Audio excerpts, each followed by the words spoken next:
I was initially just thinking about it for preschool, for our youngest daughter. Like a lot of parents, I was skeptical. You know, what is Waldorf? I've never heard of it. I was amazed. I was like, we get to come here. My daughter gets to come to this school. There's something you really learn how to see. I want to learn. I want to learn all sorts of things. Their willingness to puzzle around some of the deep conundrums around mathematics and physics. If here's the situation, what do we do about this? Like, let's sit down and think about this. What do we do?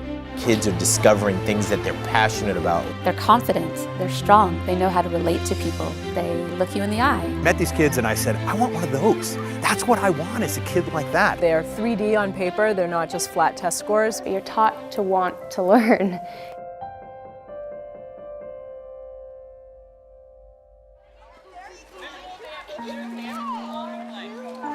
We didn't have the intention to look for a Waldorf school or a Montessori school. We started visiting preschools to try to get a sense of which preschool would be the best fit for our son. The first time I came to Waldorf, I just remember the smells. It smelled beautiful. Beauty is innate, I think, and so young children know it and they're drawn to it. She didn't even turn around and say goodbye the first day. She was so ready to be here. You just walk into these classrooms and imagining my son in those spaces and saying, oh, I could see this working. When I think of early childhood, I think from 0 to 7. Then we have such very little time just to treasure movement and play and healthy rhythm and healthy routine. The basis of Waldorf education is the understanding of the human being that comes through the work of Rudolf Steiner. Everything we do in the classroom, from all the sewing, all the craft activities, all those things are fine motor skills, because at this age there's incredible brain development that takes place. Do you mind if I could show you my Foxy? I really like the way Waldorf approaches the developmental stage of the child and really looks to where the child is at and how they best learn.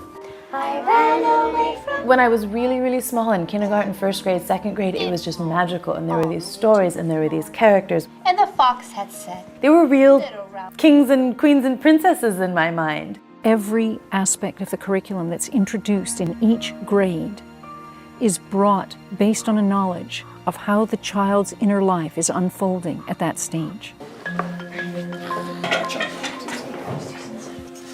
This pairing of introducing the world with the developmental capacity means is the child is never overwhelmed, but always stretched. And what were they doing then, Alberta? What happens in a Waldorf school is that the approach is artistic, and it is also rigorous. In the Renaissance, you're supposed to be like a universal man. The Waldorf approach is to really wait until they're ready for it, even hungry for it, and then when you introduce it to them, they take it up with enthusiasm rather than feeling pressured to go there. And then you take some of it off. It's never really a command. It's never do this or do that or this is what you should think, ever. It's these are the possibilities. This is one way to look at it. What do you think? So when you look to draw this, you try to capture the mood, you're working on the anatomy of the head and the angle. We're often asked as teachers about the paintings we'll do, and they'll say, well, they're all the same. The fact is, if you spend any time observing each one, you begin to see unbelievable differences. When you have to write it yourself, illustrate it yourself, you take your personal pride in the product because this is your work. I remember every article or poem or essay I wrote because I drew a picture around it, and once we learned calligraphy, there was a calligraphy title and there were colorful borders, and it's really hard to forget information when you really can make it your own. And every school book is different, it's personal. So they just create their own textbooks. Yeah, this is how you learn math. It instills in you a little obsession with beauty. I mean, everything needs to be aesthetic, and with that just comes a lot of pride in your work too. You see, they can draw beautifully. Their writing skills, their science skills, their botanical drawing skills. Math and the physics and so on, plus the basketball, the volleyball, the social activism and all that kind of thing. It was like cross-training. Because I was exposed to art at such an early age, and bringing that to a technical field like engineering really set me apart to come up with new ideas and to communicate those ideas. That spark of creativity and of innovativeness. On an intellectual level and on a physical level. Really wanting to get this to work exactly the way I want it to work. Learning that I can learn how to figure it out. Okay, see this little dark bit right there? What my daughter learned is to really focus in depth on what she's doing and pay complete attention to it, which is the way we perform best. And what I'm afraid other children are learning is that multitasking is the way to be, and current cognitive science says that's really going to hurt them in the long run.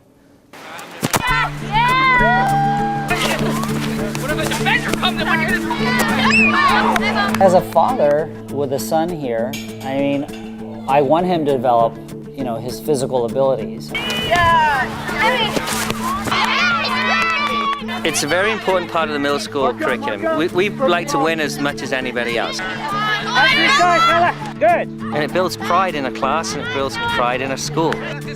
The way sports and athletics is offered here, it's done in a more balanced way. I don't think that the sports department is more important than the music department. I think they're both equally important. I think 2 foreign languages and woodwork and handwork and gardening and sciences and language arts are just as important. They put their physical energy to work in different ways. And when they have that body energy that they don't know what to do with it, Marin Waldorf says, great, we'll teach you. Well, in the 3rd grade, we teach self-sufficiency. And with the shelter block, they learn about what people need to build a shelter. Why do they build shelters in a particular place? Why do they use the materials that they use? A mud house from Botswana. Dobo, it's built in Papua New Guinea. It's a hobbit hole. A gangplank to get to the ferry. An Arctic igloo. It's made out of mud. Swiss lake house. Brazilian stilt house. Indonesian tree house. Drawing, painting, woodworking, gardening, sewing, knitting, it all ties into each other and you see the interconnectedness of things. Movement helps to integrate all the things that they're learning because you don't only learn with your eyes and your ears and your head. You really learn with your whole body.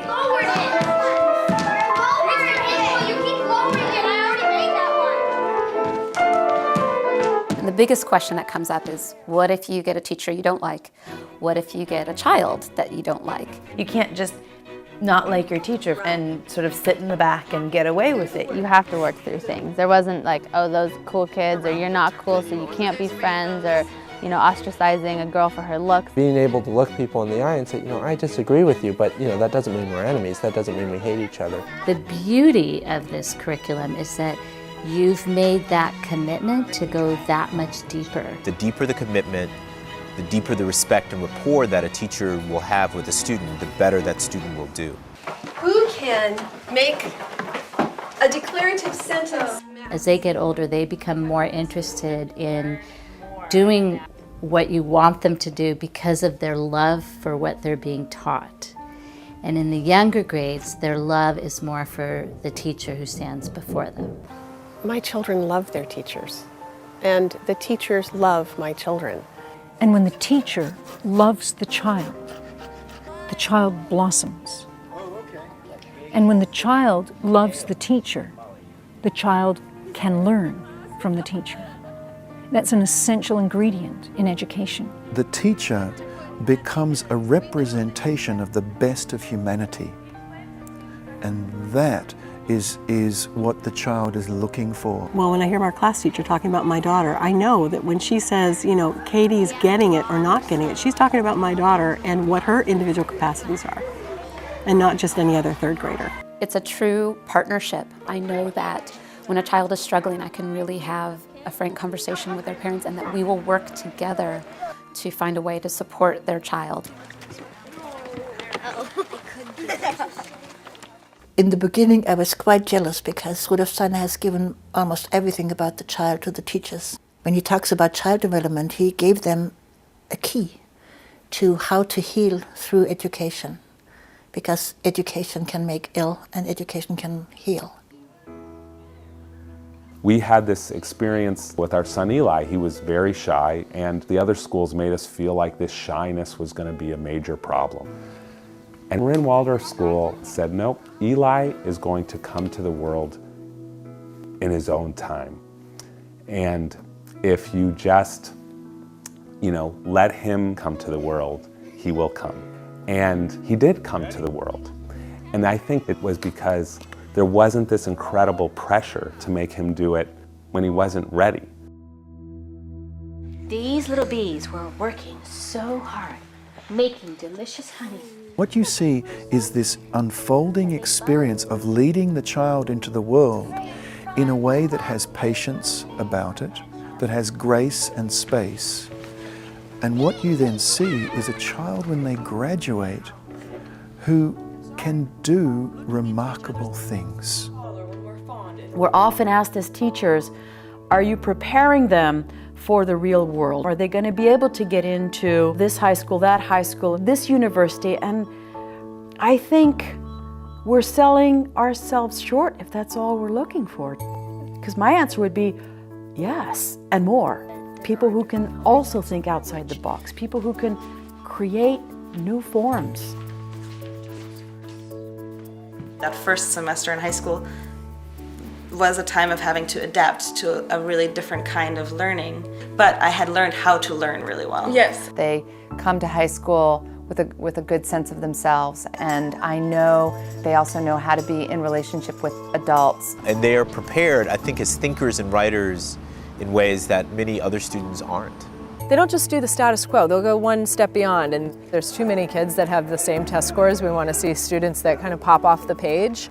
I took my creativity and my initiative that I used as a child and said, I see something that could be created, and I'm going to use my imagination to picture a better world of something that we could create here in Shanghai.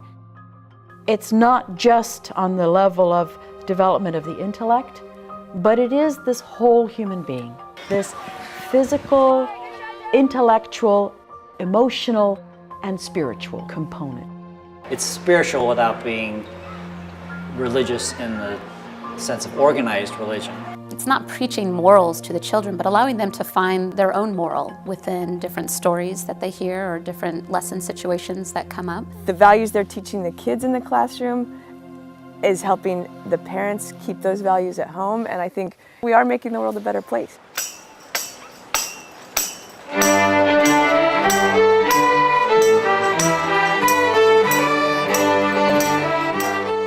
What's most amazing about Waldorf is the true, genuine love that the teachers, the faculty, the parents, whoever it is that has this vision, it's what they have and what they wish for their children.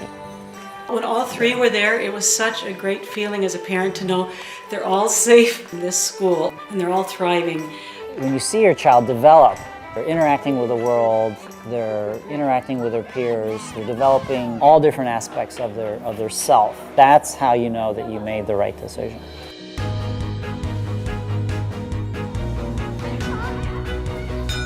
There's not one person who dictates what Marin Waldorf is. There's not one person who dictates what even Waldorf education is.